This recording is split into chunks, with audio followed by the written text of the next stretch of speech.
messieurs les préfets et sous-préfets, monsieur le maire de Djinaki, monsieur Fatoma Koli, commandant de la faction Diakai, messieurs les membres de la faction Diakai, messieurs les chefs de village et chefs coutumiers, chers partenaires du Centre Henri Dunant pour le dialogue humanitaire, mesdames et messieurs les membres de la société civile, c'est avec une grande fierté que je participe aujourd'hui, au nom de l'Union européenne, à cette cérémonie qui marque solennellement le dépôt définitif des armes de la faction Diakai du mouvement des forces démocratiques de Casamance.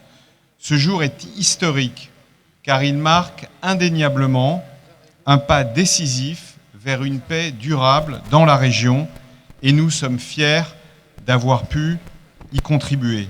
L'Union européenne est, comme vous le savez, engagée à travers le monde et en particulier sur le continent africain pour promouvoir la paix et la sécurité internationale.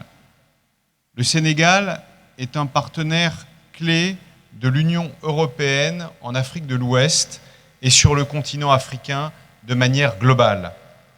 Votre pays joue un rôle important sur la scène régionale, continentale et multilatérale. Et l'Union européenne est résolument engagée aux côtés de l'État et des populations sénégalaises pour les aider à faire face à l'ensemble des défis auxquels ils sont confrontés, y compris ceux qui relèvent de la sécurité et de la stabilité du pays. Le conflit en Casamance, qui dure depuis maintenant près de 40 ans, est réputé être le plus long conflit armé continuellement actif d'Afrique. Il fait plus de 5000 morts et 60 000 déplacés et a laissé de profondes cicatrices dans la société casamançaise et au-delà. Depuis 2014, l'Union européenne appuie de façon continue les efforts menés par le Centre pour le dialogue humanitaire, mandaté par l'État du Sénégal, en faveur d'une résolution définitive du conflit en Casamance. Notre appui à la paix en Casamance s'articule autour de plusieurs axes. D'abord, la mise en place d'un dialogue de paix inclusif et crédible impliquant l'ensemble des parties prenantes. L'État, à travers le comité ad hoc, les différentes factions du MFDC, mais aussi la société civile casamançaise dans sa grande diversité. Comme vous le savez, ces efforts de facilitation du dialogue de haut niveau ont fini par porter leurs fruits l'année dernière avec la signature le 4 août 2022 de la déclaration conjointe portant accord sur les modalités de dépôt des armes entre l'État du Sénégal et les fronts sud du MFDC. Le 10 mars dernier, c'est l'acte 2 de l'accord de paix qui a été agréé, matérialisant la volonté de l'État et celle de la faction Diakai de parvenir à une cessation définitive des hostilités. Permettez-moi de saluer en ce jour la détermination et l'engagement de l'ensemble des parties présentes aujourd'hui, que ce soit celui de l'État du Sénégal, représenté par l'amiral Sarr, ou la faction de Diakai, représentée par son commandant, M. Fatoma Koli, qui a permis aujourd'hui de matérialiser concrètement ce dépôt des armes. Le dialogue de haut niveau doit se poursuivre afin de permettre à l'ensemble des factions armées de déposer les armes dans la dignité et à l'ensemble de la région de vivre en paix. Car la fin du conflit ne signifie pas la fin des défis.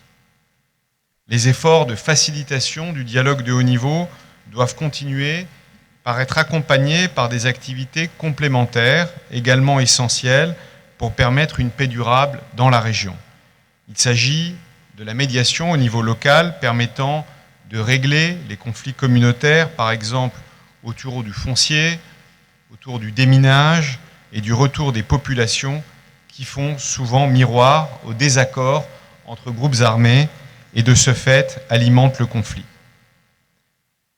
Troisièmement, la réinsertion et la réintégration à la vie civile des combattants ayant volontairement déposé les armes constitue aussi un défi majeur pour que ces personnes puissent trouver la dignité et la sécurité économique qui seront aussi les garants d'une paix durable.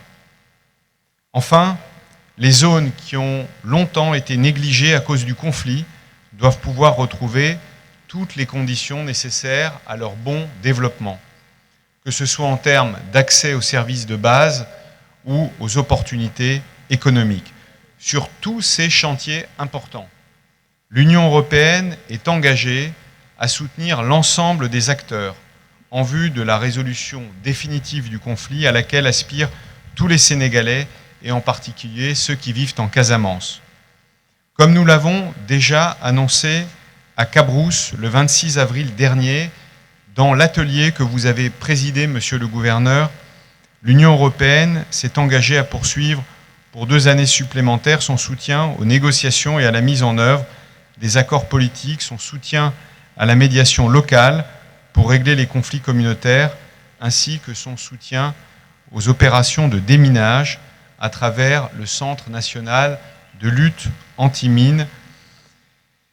Je voudrais saluer à cette occasion le travail fait par Humanité et Inclusion sur ce sujet. L'Union européenne est aussi engagée en Casamance sur le plus long terme, à travers ses programmes, dans le domaine agricole, pour le développement des chaînes des valeurs.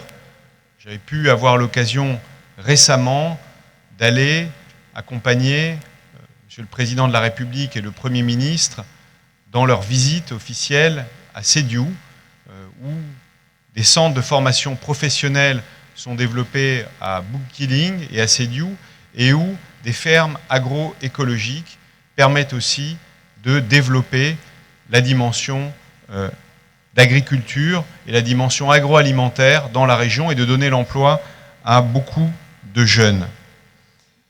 C'est une des actions, un des axes d'action de l'Union européenne de travailler effectivement avec les jeunes pour leur donner des opportunités économiques et en particulier avec les jeunes filles et avec les femmes. Pour en revenir à ce qui nous rassemble aujourd'hui, je suis convaincu que l'accord qui se concrétise aujourd'hui servira de modèle et encouragera les différents acteurs à s'engager avec encore plus de détermination en faveur d'une paix durable, une paix recherchée, une paix retrouvée au bénéfice de la population et de la région tout entière. Je vous remercie pour votre aimable attention.